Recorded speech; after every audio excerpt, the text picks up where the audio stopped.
Evaluate where you are. Look at it. Assess yourself. Assess yourself and assess the situation. What brought you there? What has brought you to this point? What did you learn from it? Are you learning anything? Or are you doing it over and over and over again? Somebody said that insanity is doing the same thing in the same way, expecting a different outcome. Don't let this year be like last. And if last year was great, still don't let it be that way. Raise the standard. If your life is perfect and extraordinary, you darn well know you're not going to be happy unless you keep making it better. That's what makes us feel alive. It's not what we get that makes us happy. It's who we become and what we're able to give because we become more. If you want to begin to move, you've got to clear your mind of all the unnecessary luggage and baggage that's weighing us down.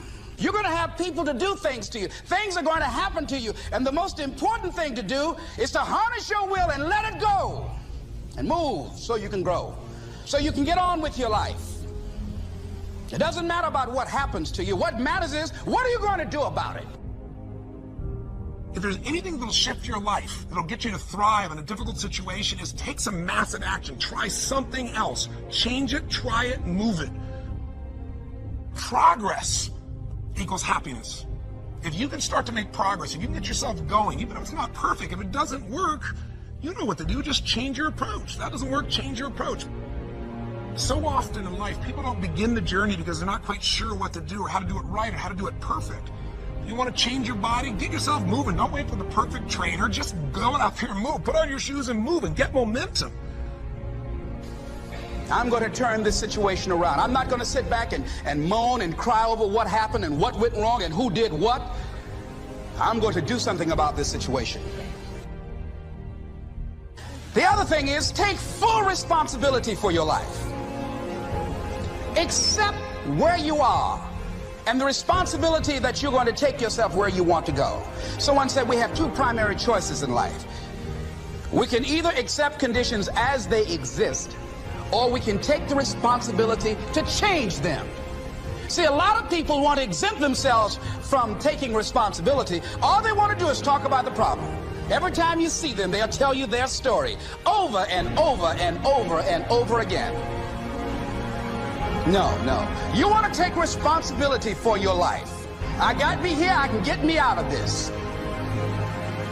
And I'm getting out. I'm not going to be a volunteer victim. And so all you're looking for are new breakthroughs through practice and practice and practice. You'll get better and better and better.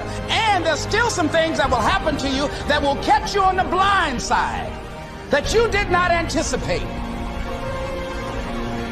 You'll get knocked down, but you won't be knocked out.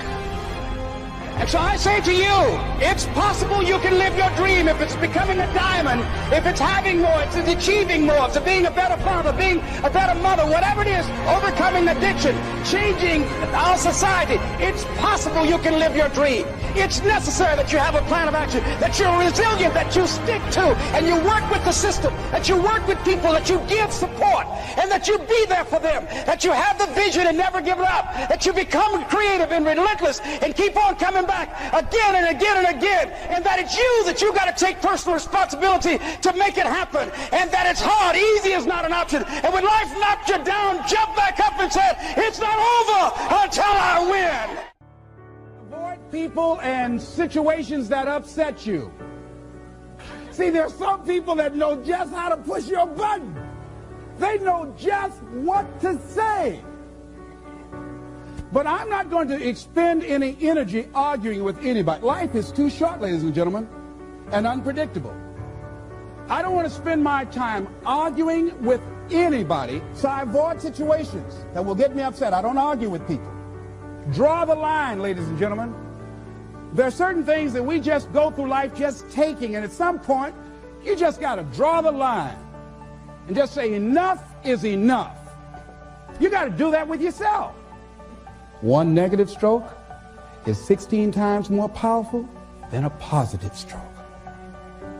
And if you have people around you who are not sensitive to who you are, and the people that can hurt you the most, ladies and gentlemen, are the people that you love. That you love. They're the ones that you're vulnerable to. They're the ones that can get to you. And if they're insensitive, I don't care who they are.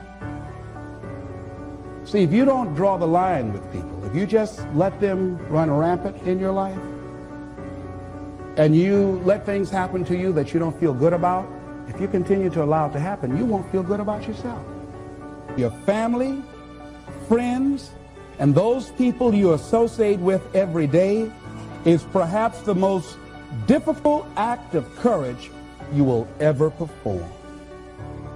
See, when you start growing, when you start changing the way you walk, the way you talk, the way you act, the way you respond to things, the way you use your time, when you start saying, no, I can't do that. Why? You're too busy. You don't have the time. No, I have my own agenda. So if people can put you on a guilt trip, they will. And use you and abuse you over and over and over again. You got to draw the line. You have to draw the line on them. Don't go through life feeling like you're powerless. Victims are people that are powerless. You're not powerless. You are powerful. You direct the power in your life. Whatever your life is right now, it is a duplication of your consciousness.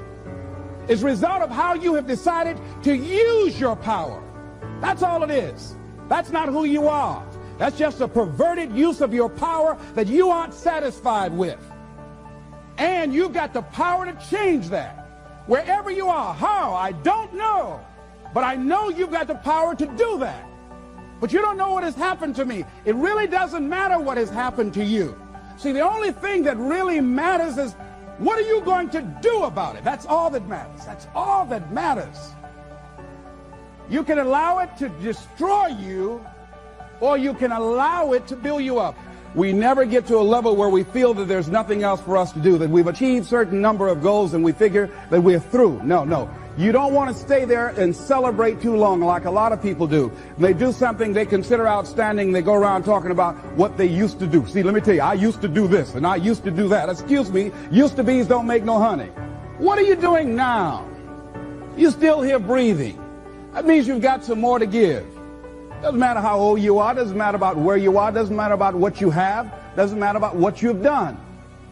Life is about growing, it's about being productive, it's about stretching, it's about challenging yourself. So you start looking around and decide, hey, what else do I want to do? What got me here? It's a time for celebration, but also a time for reflection. What got me here? What worked? What did not work? What do I need to do to repeat so that I can get the same kind of results in other areas of my life? If the goal is to improve my health, if the goal is to improve my relationship, if the goal is to improve my income, if the goal is to improve something in society, what is it I need to do? Now, don't get confused with what you do with who you are. Don't trip. Don't go on some type of ego trip, talking about how bad you are. None of us do anything by ourselves. Develop an appreciation for external support as well as good fortune, because all of those things play a role. The other thing is, don't go overboard celebrating. You must meet with triumph and disaster and treat those two imposters just the same. You look at it, hey, I did it. I feel good about that. Now you're moving on to the next thing. Things did not work out the way you wanted them to work out. You didn't produce the results you wanted to produce. Hey, miss that. Win some, you lose some. Next, moving right on. Don't confuse who you are with what you do. And make your mind fertile ground for the seeds of opportunity.